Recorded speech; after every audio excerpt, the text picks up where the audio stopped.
episode to Beyond the Dance Floor. This time with a very special guest, Steffie from Bachata Passion. You're a very busy woman, so we want to thank you so much for the time that you want to give us today for this interview, because I can assume how busy you are with all the stuff that you're doing in your life. Yeah. But I love making time for this, so thank you so much for having me. I love sharing the story. I love talking with people that do amazing things in the dance scene, so thank you so much for having me. Great. Then we're gonna start. Would you like to introduce yourself a little bit to the audience? Sure. Well, my name is Steffie.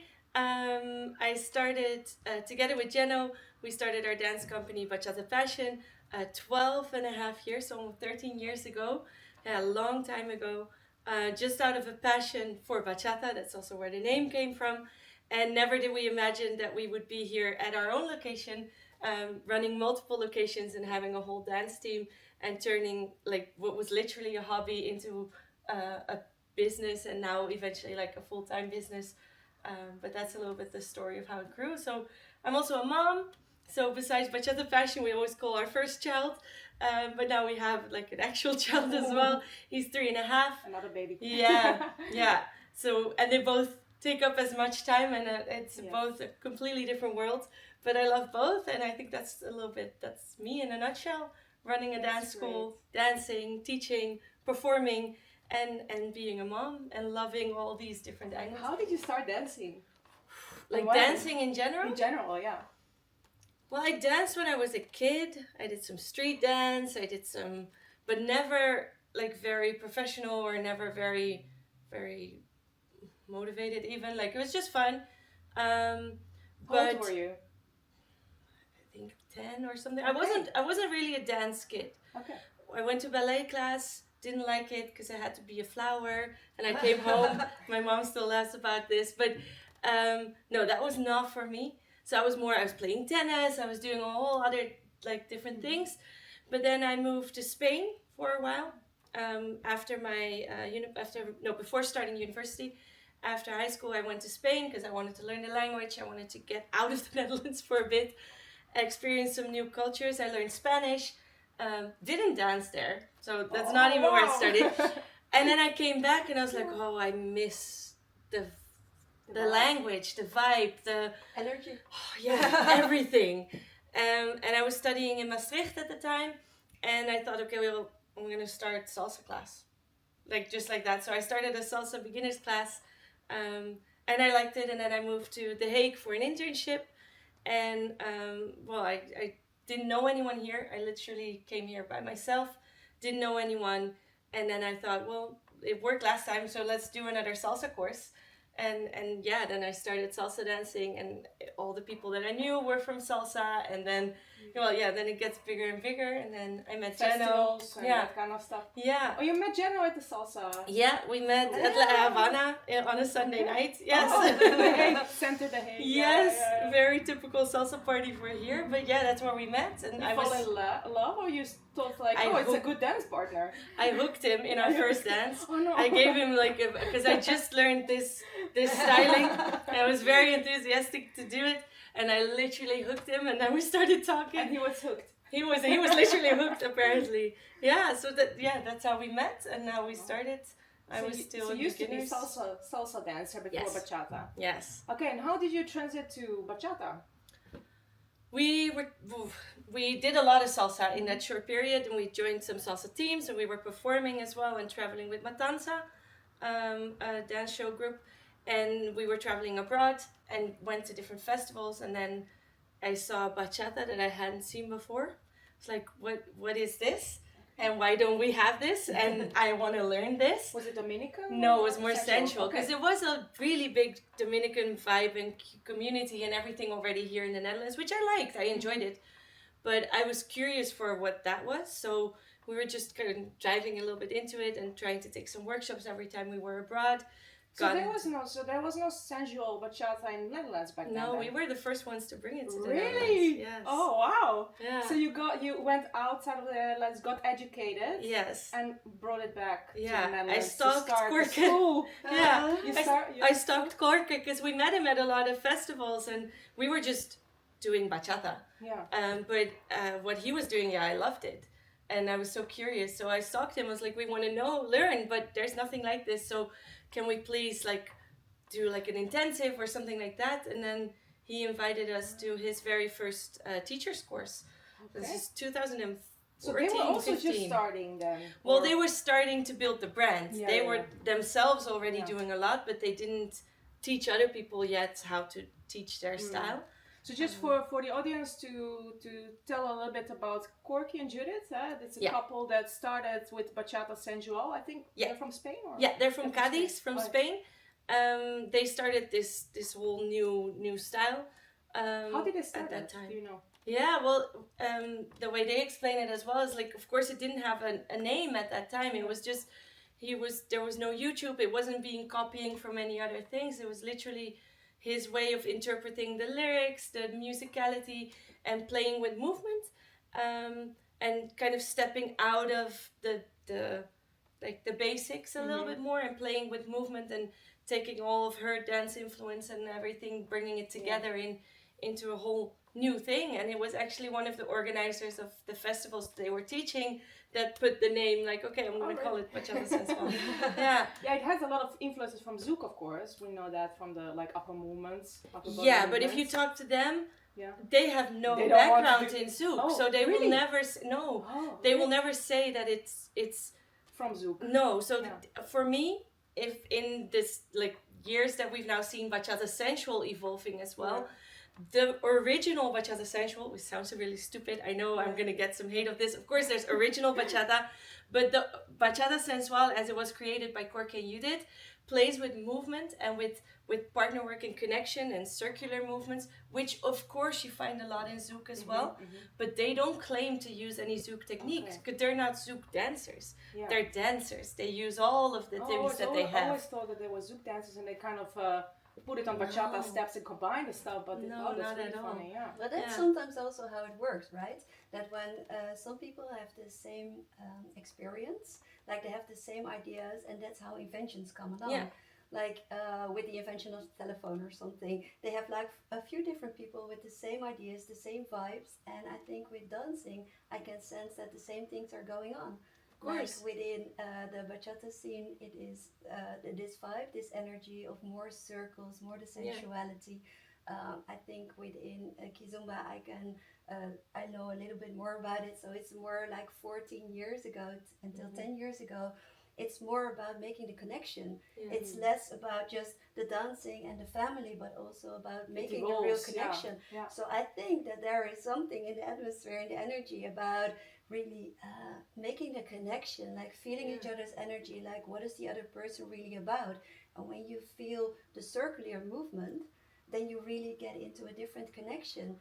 And like when you come from Zouk, you're like, this is Zouk. And when you're from Bachata, no, this is Bachata. When you're from Kizomba, you're like, no, it's all about the energy. And now you see, like, you see some sensual moves getting into Kizomba and more the urban kids as well. Yes, and I think, I'm always, I don't like the boxes. Exactly. Because I think we all dance, and in the end, the beauty is that we all take influence from each other. And I do think we should credit where we take the inspiration from, but to say but this is only this or this is only that, I do believe they all have their own foundation technique, which is of course built upon movement and dancing together, because they're all partner dances, but they still have very specific techniques. Exactly. And I think that when you now have a lot of Zouk or Bacha Zouk, it's great to learn Bacha Zouk from people that actually know how to dance Zouk and know how to dance Bachata,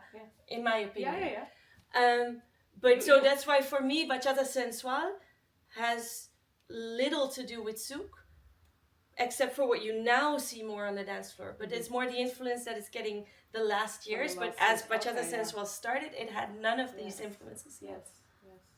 Yeah, and also like you have Bacha Zouk and you have Zoukchata.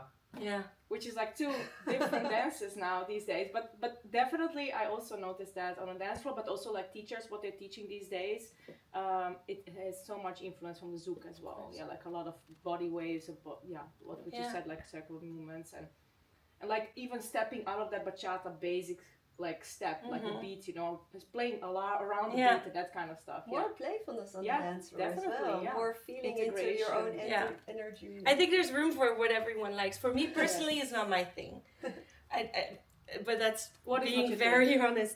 Bachazouk or okay. like the getting out of. I love bachata.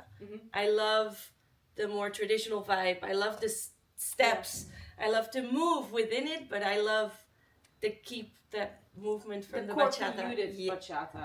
No, and Or even the just to, Dominican bachata, okay, just to keep a little bit more to that. And for me, the zouk style is I love seeing it. It's gorgeous. It's not my thing. Yeah. Personal. It's so funny to talk about these styles and everything because you yourself have also a BP style sensual bachata. Eh? Yeah. Well. Yeah. Or is it? Yeah. So what we call BP style is actually like I said, we don't like the boxes too much, and I love bachata. We love the real like traditional feel and vibe, and we love the technique and the challenge and the movement that is in sensual bachata. But bringing that all together, we said, that's what we call Bachata Passion style. So like more like bringing the Dominican meets sensual and seeing how it all flows together. And with a lot of turns and moderna. I like the quick spins and the turns and everything. So just bringing these three styles together, Dominican, moderna, and sensual into one style is what we call BP style. Is there? This is like very unique for you guys in Holland, I guess. So yeah. So actually, if you want to learn this kind of like integrate all these elements in one dance, and this is the place to be.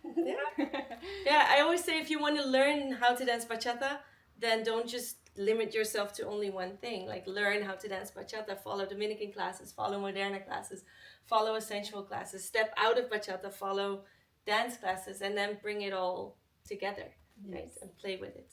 But how did you decide to become a teacher? Good question. I don't think it was a real like decision. Because when we were dancing in the show teams, at that moment, I was asked to assist one of the classes at La Boriguita. That's where I started assisting. So I was just an assistant, like the typical assistant. You didn't say a thing. You're just there to show the figure, and that's what you do.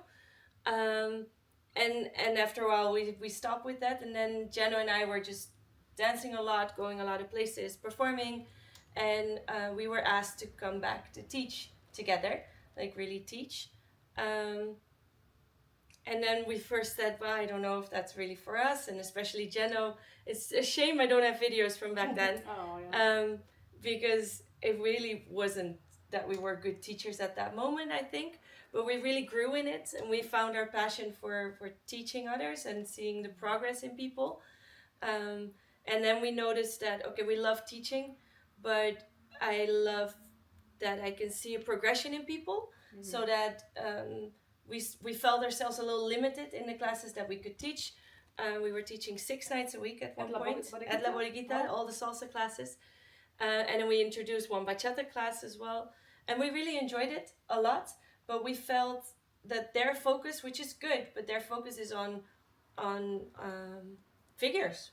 It's on having fun. It's like an hour of fun, and the music should be on it a lot of times. And we were like, I don't feel like I'm giving people quality in the fact that when they now go out to dance, they actually know how to lead and follow. No, they know the fun figures that we've done, which is great, but that was not what we were excited about. So that's why we said, okay, but if we're going to keep doing this, then we want to start our own academy. Do it in our own way. Yeah. And we said, then we're going to start an academy and not just do weekly courses, but really learn people how to dance, learn how to lead, learn how to follow. Because you have like really like a huge program. You build it out like over the week, and then you have different technical classes, solo classes, different styles. Like from Dominican to Moderna to BP style to sensual, like everything on the one roof. So every week, and like a couple of lessons per evening. I think 5-6 lessons sometimes even. And you also give salsa classes even. So we now Jeno and Mike are teaching some salsa classes again, but the focus is bachata, really on bachata, and it all comes back to we said, okay, well, what are we gonna give, right? What are we gonna what are we gonna be able to provide to people? Is if I want you to really learn how to dance, there's a few things that are important. First, you need technique, because without technique, you're gonna stick to figures, and then you go to a different place and you don't know what's happening, right? So I need real leading and following technique. I need you to learn different styles and learn the technique and what makes Dominican bachata Dominican, what makes moderna, what are the spin techniques, but also what makes sensual and what are these foundations that you need for that. But most of all, you need to enjoy it and you need to put in the time, right? We all know that, like, it's impossible that you come once a week, 1 hour a week, and you expect that within a course of 10 weeks, 1 hour a week, you learn how to dance. I mean, I'm really sorry to break it to you, but it's not going to happen. True. Right? I'm a music teacher, so I know how this goes. Yeah. Right? Sometimes I see a person for just a half an hour a week, so then you see like the progress is also much if slower. They then don't practice at home, nothing happens. You start all over again next week. Yeah. So, and at the moment that we were doing this, like going back, so 13 years ago, there was no other sensual. There were no sensual parties. There was it's very easy now to say world. It's a whole different world. We are so lucky. We are. Yeah, so I could say, okay, guys, go practice, but where and how? So we said, okay, it's crazy that if we want you to become good, and we want you to, I know for a fact that the better you become, the more fun it becomes, so the more you'll want to do it, that I limit you to 1 hour a week. So we said we're going to start this academy concept where you become a member, and then you can follow all the classes of your level and below, because that's where the growth happens. Like maybe you're at intermediate now. That's great. That's a fun, challenging class. You learn new things. But your growth happens below.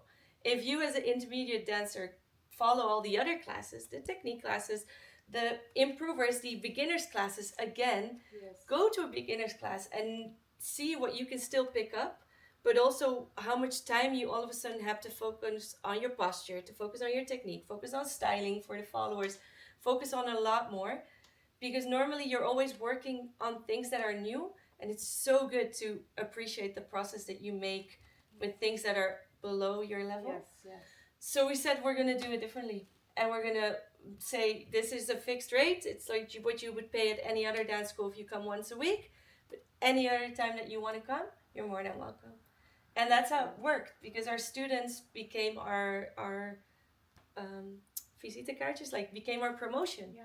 Because our students would go out and people would be like, wait, where did you learn all of this? Because they would see that they grew so fast. And it'd be like, wait, I danced with you 3 months ago and now you're doing all these fancy things. Where do you learn this? And then it started. That's also how I got to know all this school. Funny. Actually, I'm living here like 5 minutes from here, from the school, but I never heard of it. Except in Leiden, when I went dancing, I danced with Marnix, a guy that actually taught me how to dance sensual bachata. He was my dance partner once in a while, like on a social, and that's how I learned it. And I asked him at one point, like, how do you know this? Like, I don't see other guys doing this well. And he said, like, I was 5 years long only, like, doing bachata sensual classes or different bachata classes in your program. So I was like, okay, I'm gonna try this out. And you notice that also, you notice very well, like when I go to your socials, that like the level is so good. Of the leaders, I don't dance with followers, but of the leaders, there is this basics, like, which is like imprinted in them, that like automatic almost. You know? Yeah, we're pretty strict on technique, and I think a lot of dance schools and a lot of dance teachers are sometimes afraid to choose such a like rigid, such a strict approach. But we believe in building the scene, and I think at that moment when we started, it was also very necessary, because you're starting a whole new thing. Everyone said, sensual's not going to work in the Netherlands. People don't like to be that close. People don't like to be so sensual. So we had to adapt a few things to make sure that it's very respectful, very open, very like build it up in baby steps. And we always said, I want to create my dance partners. So what do I want the leaders to learn, so that when I go to my parties, I have an amazing night dancing with everyone. I mean, that's Just the like best that. thing you could do as a Exactly. teacher, right? Yes. I want to teach you how to dance so that it becomes my best dances, like literally create the scene.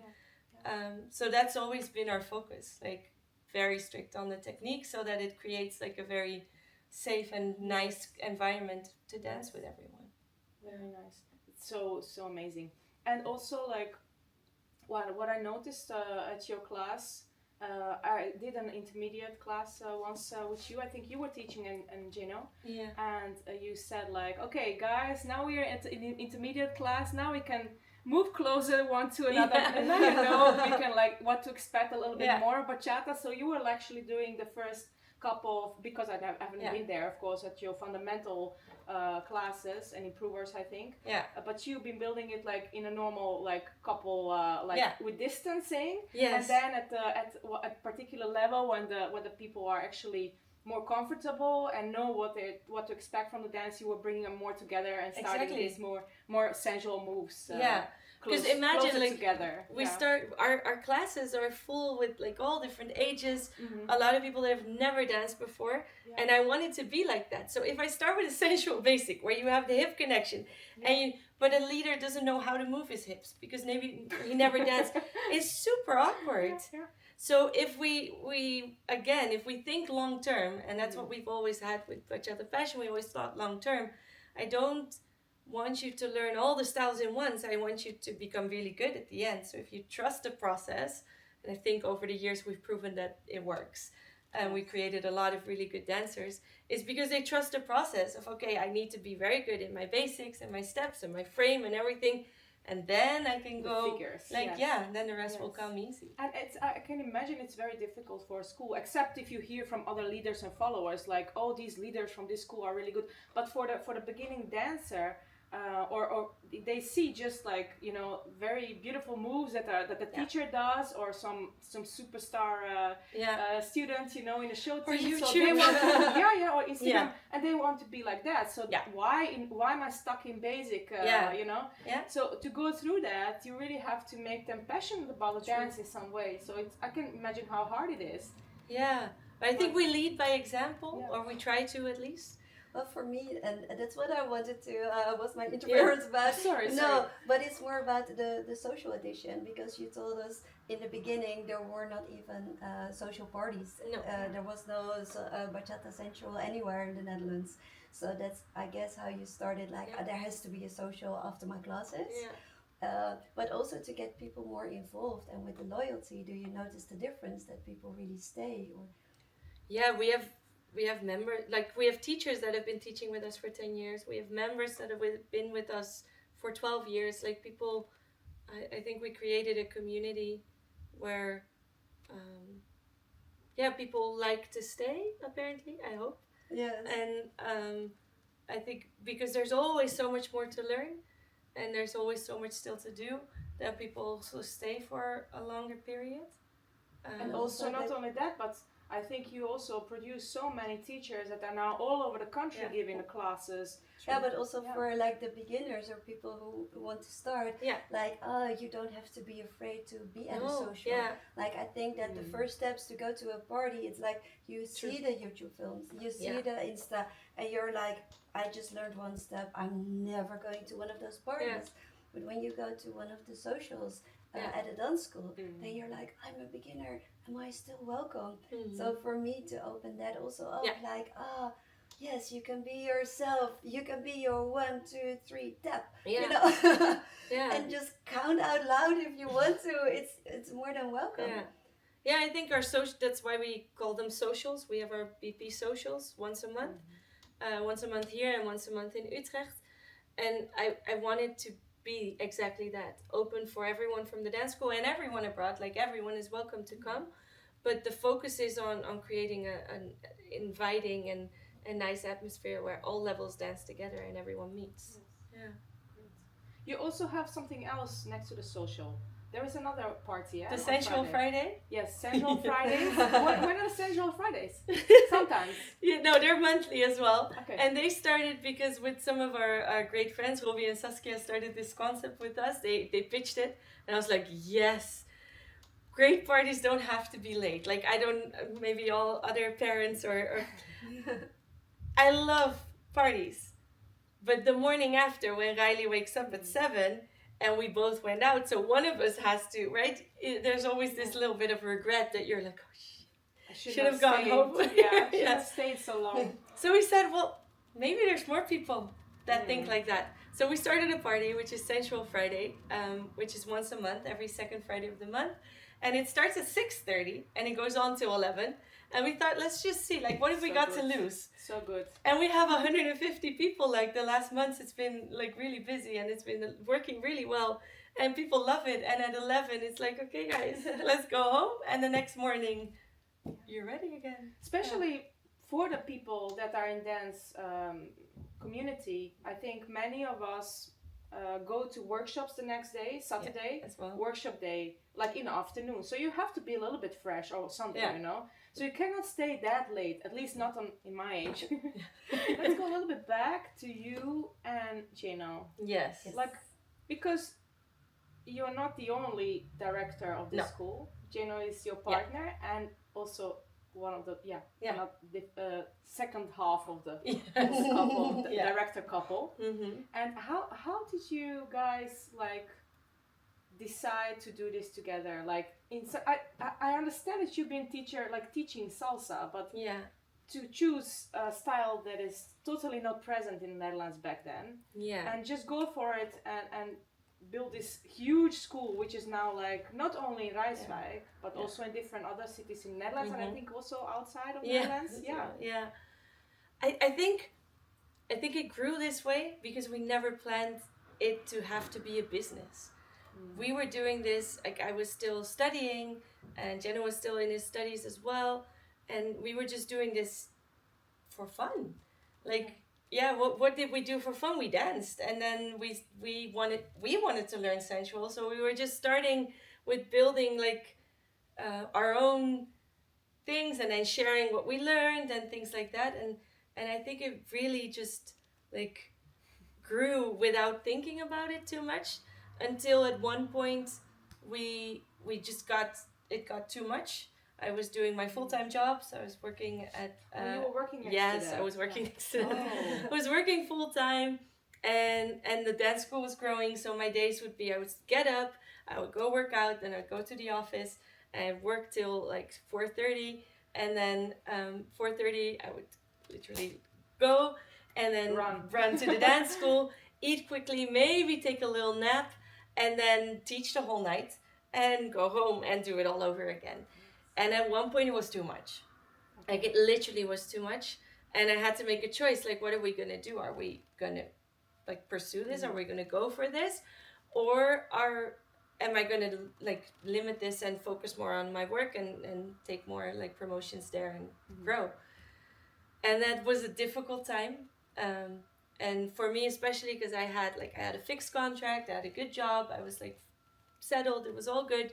And I love dancing. But it was never like, who thought you could build like a business from bachata? Like, no, not us at least. But then we said, Jeno put me to like, he asked me a question, like an ultimatum. He was like, okay, because I was so in between, what do I do? And Jeno was very ready to just go for it. But of course, only if we could do it like together. And he said, okay, what's the worst that can happen? I said, okay, well, what's the worst that can happen? That we can't pay for our apartment anymore, that we have to live on our couch in the dance school, and that Which is not bad, actually. Well, yeah, so we just literally put it like, okay, so we'd maybe have to move here, and we'd maybe have Look to at like... this place. Yeah. Well, we weren't here at that time. You were somewhere else, okay. Yeah. And then he said, okay, so if that happens, what then? Like, what that's the worst that can happen. Okay, great. Then what? I was like, then I'm still ready to leave my job. And at that moment, it was just like something you just have to click. I'm like, yeah, if you put it this way, like, if that's the worst that can happen, why am I not doing this? So Gina was actually the catalyst for you. I think so. Yeah. And if you look back, would you? You know about this passion of your own, like for dancing now. Okay, maybe it was not yet clear back then. Yeah. Even though you were performing and you were in show teams and that kind of stuff, apparently you really like dancing. Yes. So would you have done it without him? No. So he was really like... Yeah, I think it's this way because of the combination and of how well we work together. Because I love dancing, but I love organizing and I love structure and I love Excel and I love, like, I can geek out on all of that. I love it. I love Excel. I love my nerd side. Yes, I love my nerd side. So I don't think I would have enjoyed this whole process if we couldn't split things. And I think Jeno is like very creative and he loves more the creation side and he loves we complement each other very well in this.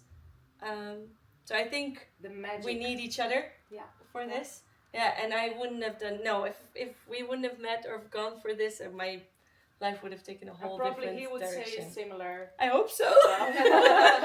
No, I'm pretty sure because he does not like the administration or all the contact and things. So it's really a good combination. Match. Yeah, really nice. Yeah.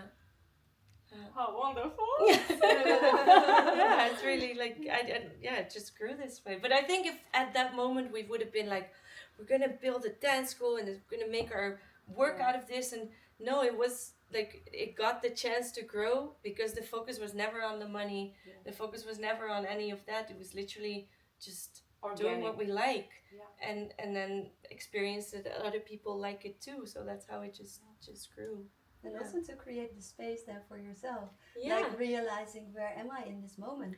But that's literally the foundation of all of it. Because when I was assisting, if I can jump back, of course. When I was assisting, I realized that there's so many classes after that I followed that I was like, but wait, following does not come natural to me. Like, I take charge. Like, you give me you give me a group. I'm like, okay, guys, what are we gonna do? That's always been me. But then it was like, okay, but ladies, we just follow. I was like, we just follow. I know the figure. Like, I've seen you do the figure. I know the figure. I know how to do that, but how do I follow? It was so weird for me. And then I realized, going to more congresses and things, how little ladies were teaching. How little explanation the followers got, while all the focus was on the leads. And it's still like that. Unfortunately, it's still a lot like that. But that was already what we said, like, no. We're going to make sure that both roles learn what they need to do. Because I believe following has been one of the hardest things I've ever had to learn. And I love it now because it's the one place where I can let go of all control and like really just follow. So I love that contradiction. But it never came easy to me. So that's also where I wanted to create a space, like what you said, like that's the foundation. Like I want to create a space where women learn how to let go and learn how to follow and learn that it's okay and that it can be very difficult. So the first thing I teach my teachers is we never say, ladies, we just follow, because that makes me like, ugh. Yes. Yeah. Because you have to know what it is. Yeah, there's so much technique to it and a lot of trust. We literally put all the trust and let go of everything. If I follow unconditionally, it's not an easy thing. I need to trust my own technique. I need to trust my balance. I need to trust the leader that I'm giving all this control literally to. There's a lot of things that are important in order to follow. Exactly. Yeah. So for me personally now, I have a lot of balance issues a lot of the time. Yeah. So I'm really standing straight, that it's not good, but to feel my axis. Yeah. So I'm practicing with my axis in this moment. That's good. And then I was like, but why did no one tell me this in my first class? Yeah. Well, not the first class, but like the first course that I had, because it's so super important to even know it. And then everyone's, no, just keep your balance. No, you just do that. And I was like, you just do that. It's hard work. Yeah. It's hard to work in that way. And also men lead in a different way. Of course. I like to dance with a lot of different men to experience the different arms, the different styles. Some are hard, some are so soft. And that's the whole beauty, I think, of so you don't feel at all. Yeah. Like, but I think that's the whole beauty of, we're all teaching a social dance, right? So there's no one way, because every dance is going to be different, and that's the whole beauty, I think. But And- also and when you that- don't learn how to follow, then it's then impossible. it's impossible. Yeah. Then you're like, it's so important. It's such an important role, and it's also hard work. Yes. Yes. Underestimated hard Yeah. work. So Yeah. I really love it that you tell us about this. And what is your tip that you're like, oh, that's always overlooked for a follower? Well, the thing I just said already, like realizing that following requires a lot of self-confidence, and that internal process of like what do I need to do in order to follow is I need to let go of a lot of uncertainties. I need to let go of this wanting to get it right, not daring to make mistakes, like being late in the timing, not understanding what he means. Like in order to become a good follower, I need to let go of all this. So it's also a lot of mental things. Yes, and I started. I wrote an ebook because I was working with this, and I was like, okay, I need to put it out of like so, on like how to follow with confidence, because I think yes, you can focus on all the technique in the world, but when you don't feel confident and secure enough to let go, then you're never following, right? Then you're still dancing from here. So I think that's a part that is difficult to get in your beginner's class, but it's something that you give yourself time to grow in. Yes. In getting that confidence in, okay, I know my balance is good, so I'm more secure in finding those axes and in finding where are my limits, how far can I go. I'm more secure in okay, it went wrong again. What's the worst that can happen? What's the worst that can happen? That I misinterpret it. Well, then that's a big thing. But then putting that maybe in perspective and thinking, okay, but wait, I'm insecure because I want to do it perfect. And I think 90% of all women have like, we want to do it perfect, right? And preferably the first time right away. Is that love the process. Like love that you're creating a dance and you're creating a unique moment, because that dance with one person never going to be the same. No. Every song, every dance, every connection, everything is always different. Even your every moment different. Every moment is different. And I think that is the whole beauty, and to learn how to appreciate that and accept that will literally skyrocket your growth as a follower. As a person, even. As a person, I mean, yes. you have to really work on your own character and your little thingies that you normally don't even notice. Now you get really confronted when you're with somebody, like how they lead you or how they show you, like how they mirror like all these little thingies that you have to deal with. It is a mirror for where you are in that moment. And your partner, especially if it's like with every time, and that's why in our classes nobody's allowed to stay with their fixed partner. It's just not happening. No discussion. Everyone switches partners, because I think that's the best way to encounter your own growth and to like encounter your own limits. To challenge yourself. Yeah. Because what triggers me in a hard lead is that, okay, for me that's not my favorite style of leading, but then I can be very easy and be like, oh, you're leading too hard. No, what can I do? If I want to become a good follow, I should be able to dance with everyone. Yes. Right? And it's not about that everyone has to adapt to my favorite way of leading or of dancing together. So what can I do as a follow? How can I react? How can we still create like a connection together? And I find the fun in that. And I want to inspire followers to also think more in that way. Like, okay, but maybe he's also very nervous or insecure or trying to get this perfect. And then maybe empathy sometimes for the other person, like their role, and I'm saying it, followers' role is difficult, right? We need more focus on that. It's not something you just do, but at the same time, leading is also a lot, right? For the leaders, especially the beginners, like they need to learn the timing, they need to learn the steps, they need to be on time to initiate it. And then you have a follower that is super critical in front of you. It's a lot as well. So to create like the focus on that, like together, like that connection, I think that is something that is the foundation of partner dance. But it's something you only start to appreciate once you get at a little bit of a higher level. Then you have an example of that, like when you encountered it on the dance floor and you were like, this is my moment. I'm just going to also not really confront, but have a conversation. Like, okay, I don't feel the energy. It's not working in this way. Let's try. Yeah, so I never start the conversation. So for me, and that's maybe also more as a teacher, and having a little bit of that role within our dance school, but also at the parties where we then are booked and are going. Is I never teach on the dance floor, because on the dance floor, I feel it should be a fun and safe space to have fun and make mistakes. Yes. Because otherwise I raise the bar even more. Like, oh, and I dance with Steffie, she's correcting me. No, I will never correct on the dance floor. What I do is I do the opposite. So if I dance with a lead that literally is really rough, well, Relax. I become like this. Because try to be rough when I'm like this. Yeah. Yes. It's impossible, right? But it takes a little bit of a confidence. And also, that means it doesn't look too good from the side. That means that maybe he thinks, is this Steffi? Everyone said she was so good, but she doesn't follow what I... Yeah. Or it means that, right, so that judgment is something you have to let go. And now I can laugh about it a lot more, but especially when we were still, like trying... I knew that was what my body also needed, is not to fight it, because the more tension I put, the more I get, right? It becomes this. So I would do this. But then after the dance, I'd be like, Jenno, let's dance. Let's show that I can dance. How it's supposed to be. Yeah, so I think like that's a process you go through.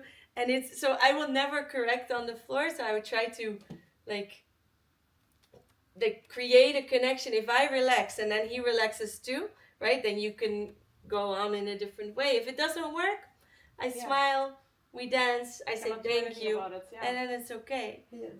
Might say you should come to class now. When are you going to give a special class for the ladies, for the followers, about these things? Yeah, I started this with the ebook, and I have a small community of ladies that now have, and I did one class, but it was really only for the ladies that already had the ebook.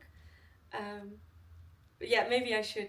Again, I think for me it's audience. We all struggle. We talk to each other also with this program and everything. We talk to different people, and it's like all the time what we hear. Like, I don't know how to deal in the moment with strong follower or like a brutal like rude follower or something. Like social stuff, but also like body stuff. Because it's all like it's all involved. Yeah. True. I'll bring it back. I'll bring the follow with confidence. It's really good. It was then ladies have to come very open-minded, because it's really about the whole mental process and knowing your body. We didn't do any bachata, but still I'm 100% convinced they became better bachata. It doesn't have to be. I used to follow, and I was also intending to give at one point connection classes.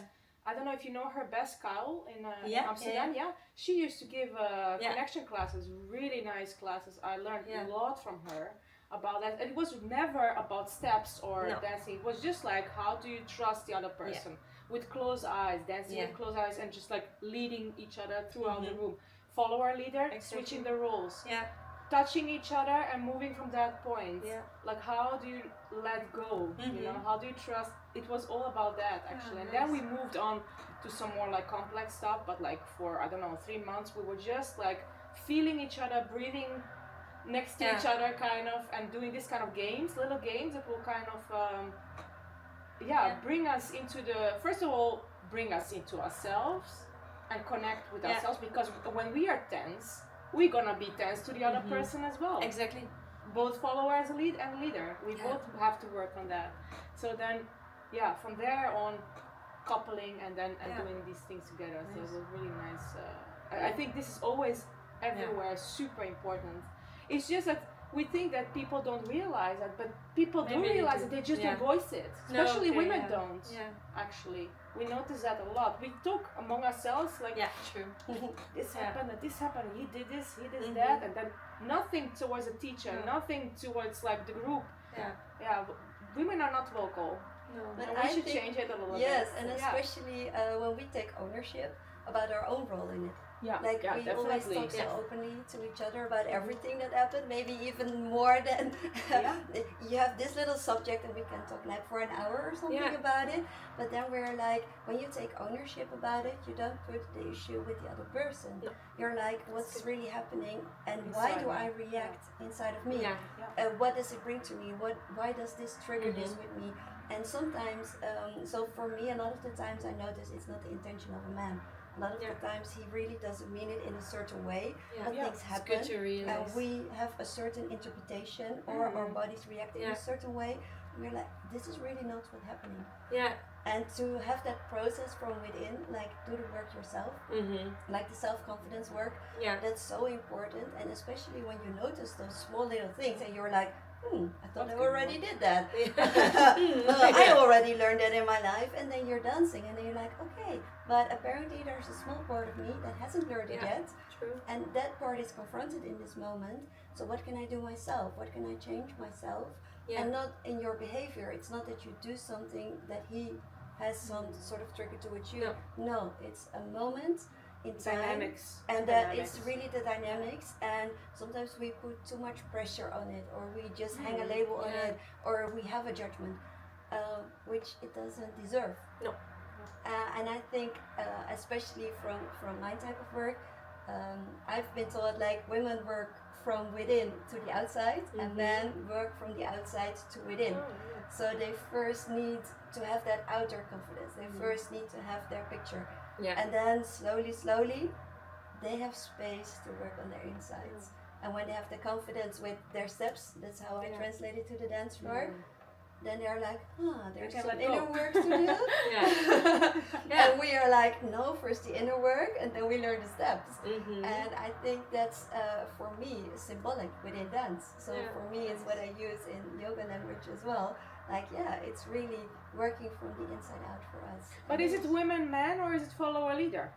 No, I think because it's as a follower, you also have to kind of calm yourself down, relax, and then let go and surrender to the other person. I think so within dance, you're working from inside out. Yes. So you have no idea what to expect, and you're not controlling anything. So no, but in dance for sure. But in life, it really goes like in that general, same way. Yes, in general, when you go to the emotional things, like we as women have are most of the time more in touch with our emotions. Men have their emotions, but they still have that sort of shield within their emotions, unless they first have that bigger trust. So women can a lot of the times allow more of their emotions go to the outside. And as we grow older, we also build the shield and we do more work with it, and no one has to know about anything. But still, we know how it works. For men, it's a lot of the time different, because when they were at an early age already, no emotions were allowed anyway. So they are being taught and being like pushed in that direction, like, no, it's not allowed. And when you do it, it's still more your feminine side. And for me, it's not your feminine side.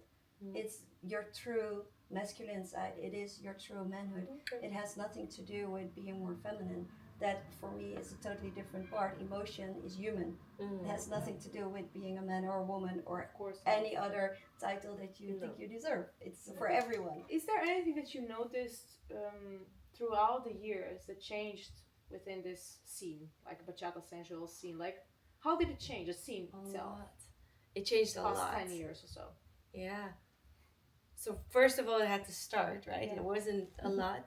When we started playing some sensual or asking for sensual or getting the DJs to play some sensual, first there was a lot of reactions about that. It's not bachata, it doesn't, right? This is the whole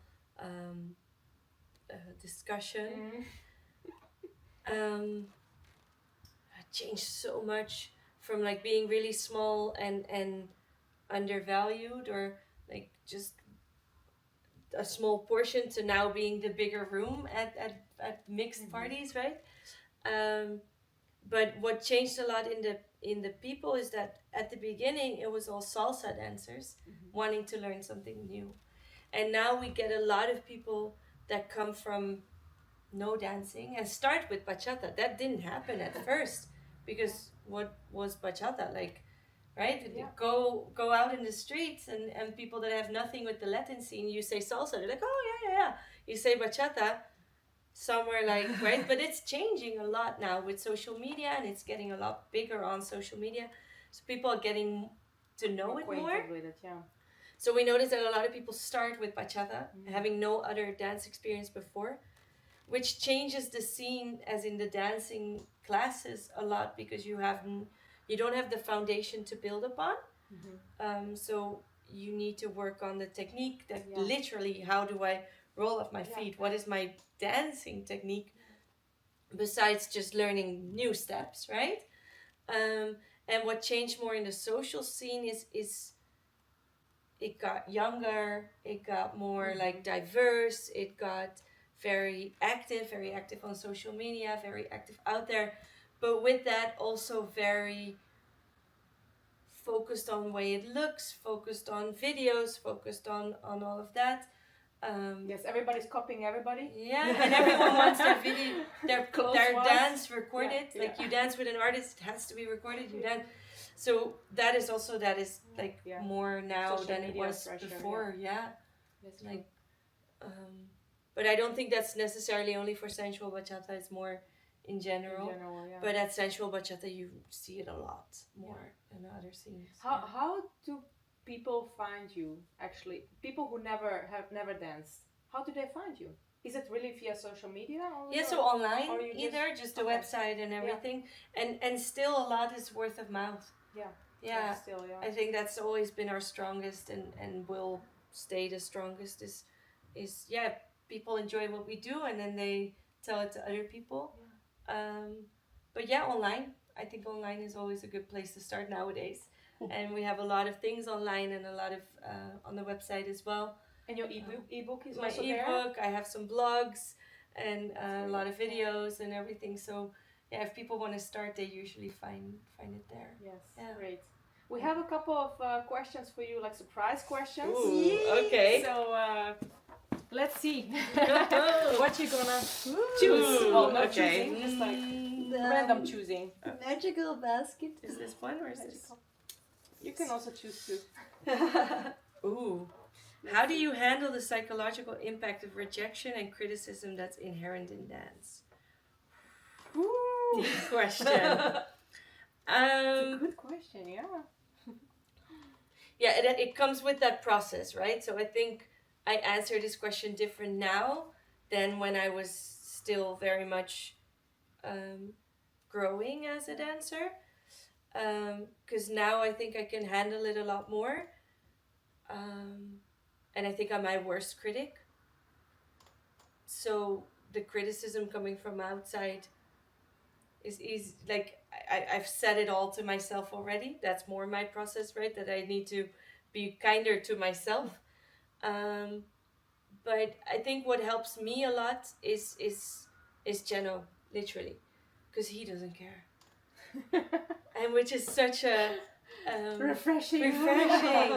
Yeah. So I can let it go. I can like talk about it, and then it's like, okay. Are you a perfectionist? Oh, yeah. Do you think it's necessary to be a perfectionist to be a good dancer? No. Because Gino is not. Gino is not. I think you're gonna get a different. You want to become the best ballet dancer and be like very technical and precise. Yes, you need to be so strict on yourself to push yourself through limits, because you just want to get it perfect. But in this scene, where it can also be about flow and about fun and about all these things, I don't think you need to be a perfectionist. Okay. Fortunately, not. I think it can help you to not give up and to push through certain things, but just being perfectionistic, no, not too much. More about letting go of perfectionism, maybe. And I think for me it's always helped a lot that I find this creating a space for people, that I find the community helps me a lot, and that I feel that I want to create that to other people. I got a lot of criticism when we were starting. I wrote a blog about that as well in the videos. When we were starting, about that I was taller, that I was bigger, that I stand out in the group. Yes, yeah. And I mean, it's dance. And it was just 10 years ago. Yes. But that's like Middle Ages. No, but yeah, it's just what you see, right? So yes, and it was very, and it wasn't even, but it was set by a very big organizer at that time, and not even he didn't. That was the worst or the best part. He didn't even mean anything with it. I don't think he ever realized the impact it had on me. Yeah. He was just very matter of factly saying that he liked the team I was in at that moment. He liked it better before because then all the ladies were the same size and nobody would really stand out. And that now I was bigger and taller and I was and that hurt me so much. Like that's like the first like the biggest rejection and criticism that hurt me so much. Especially at that if point, you value somebody in the scene and then you get to hear something like that. It's so dirty. Yeah, but and then and then having like Jeno and all the others around like that, when I would say that it hurt me so much, they were kind of like, yeah, but why do you care? Is he on stage? Yeah. No. Exactly. Did he see the process that you did to get here? No. And funny enough, 3 weeks or I don't know, this is a long time ago, so this is 12 years ago. But even more important because at that time I wasn't so secure yet, so it still hurt me a lot. 3 weeks after or something like that, I walked off stage and somebody came to me and I don't even know who it was anymore, but it was just a girl from the party and she was like, I love seeing you on stage. Like, I love seeing you amongst everyone and I love that you are like, you're embracing what I find feminine and that you're there showing that all of us women have a spot there. And at the same time, that comment meant the same.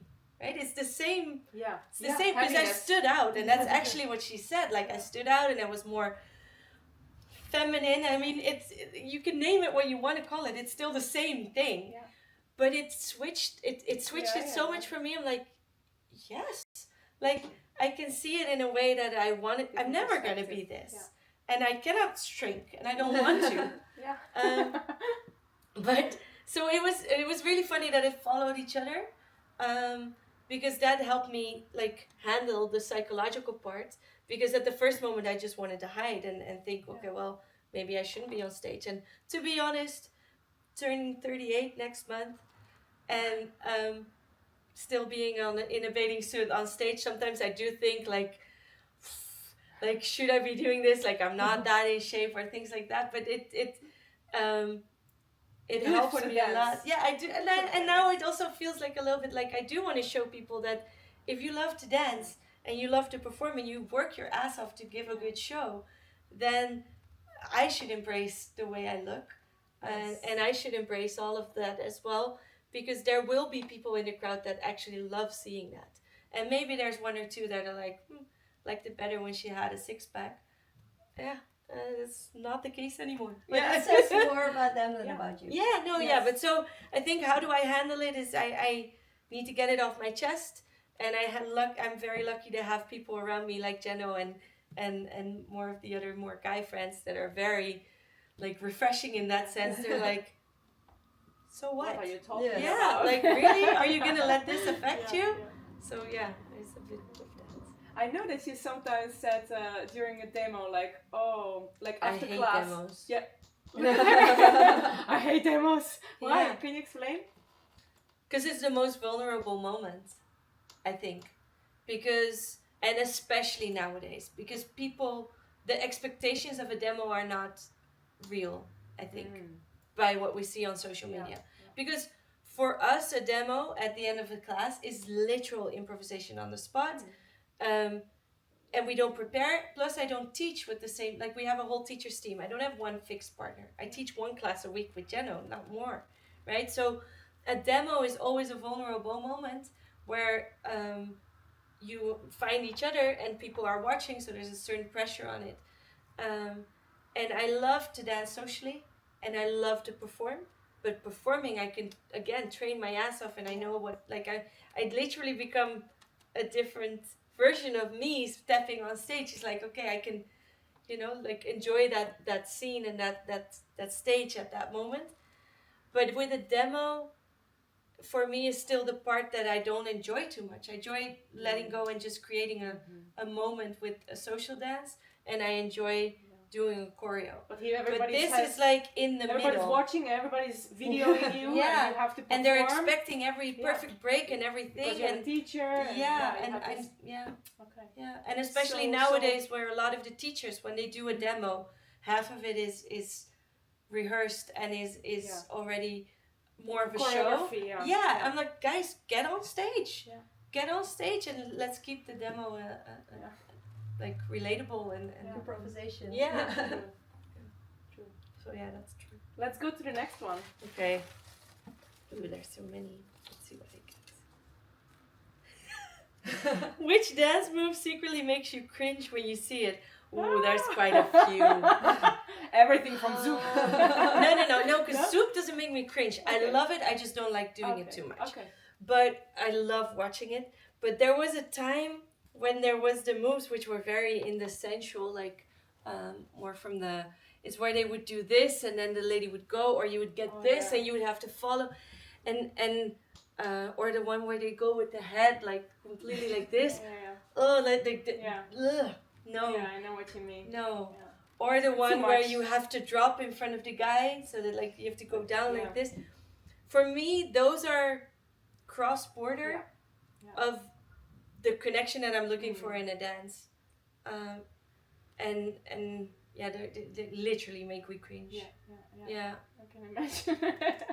Sorry if I step on anyone's toes now, but no, just don't do it to me too, huh? No, and like really don't do it to me. Like I won't follow. I object. I smile.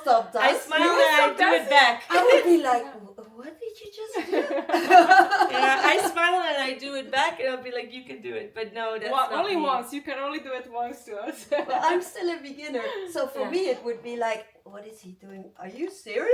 And I mean, of course, if you break it down, if you lead this and I follow unconditionally, I understand it, but I just find it so disrespectful. Yeah, exactly. Don't touch my face. Yeah. Or neck or hair or anything. Or make me drop like those things. It's just like I like the social aspect and the dancing with everyone, and I think those things bring a certain sexuality or a certain hierarchy or something in it that I just don't like. Like submissive dominance relationship. No. Good to know. Okay. One more? Last one. How has dance education evolved since you started teaching? If I stick to bachata, do you welcome? That's what I know more. Is that you see that like followers get more of a voice, and I very much encourage that. I like that a lot, and it's a big switch from when we started to what it is now, and with that comes not just that they have a voice, but that you start to value both roles, and that we really learn how to do both and not just have learning of techniques or learning of figures. And what else? What did we see? I think for the rest it's very particular per couple and per school. But the biggest thing I think in general is that ladies have more the relationship actually kind of changed between the follower and leader. And what I would still welcome more, what we're very much doing within us, but what I would like to see more is, I think as a teacher we have a certain responsibility to our students to not only give them what they say they want, but also give them what they need, which means musicality, which means boring classes that only focus on technique, which means not always a fancy figure, or not always like what you need to create room in your teaching to also focus on those.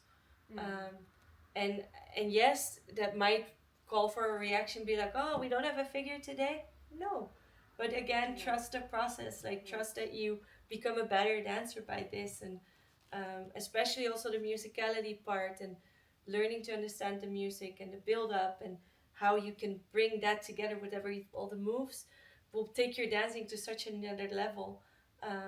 but is something that a lot of people miss, but also a lot of teachers don't take the time for in their. Teachers, I think, sometimes are afraid that they will lose students because they get serious. Yeah, they get true. The and we lose people too, eh? Yeah, we lose people, course. and then I always say, go where you feel better. Yeah. But if you want to become a good dancer, I'm telling you, you need this. Yeah. And those who stick to it, they will find out very soon that you are right. We have our exams, so we have we have exams, exactly. And 80% of the people that fail quit, usually. And still we keep doing this, but the 20% that stays after they fail once become so much better.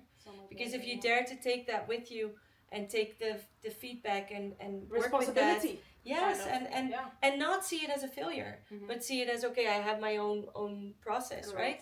This is my learning you become so much better, so much better. Yeah. That's also the ownership part. Yeah. Like when you don't do the work within, then you walk away immediately. Yeah, but I think if you as a teacher do not teach that to your students, right? And I always say yes, yes, yes to everything. You want this? Okay, I'll give you that. You want this? Okay, I'll give you that. No, I have a plan for you, and I know you want to get there. Trust me, I'll get you there. But don't expect to get there. Yeah, you've been there. Yeah. You know what's necessary. Yeah. You cannot skip the steps. No, you can skip the steps still a while, but then it stays here. And if you want to go there, you need to do all of this. If you skip the steps, you have to go back at one point if you want to get better. Yeah. And it's in everything like that. Definitely. Thank you so much, Steffi, for being with us today. I'm dropping the... and sharing all these wonderful insights. Thank you for having me. Being such a great dancer and teacher and having this school and having this community and bringing us all together and sharing this with us. Thank you so much. I hope to be doing this for a long time still. So we hope so too. Thank you. Thank you. Thank you. Ta-da.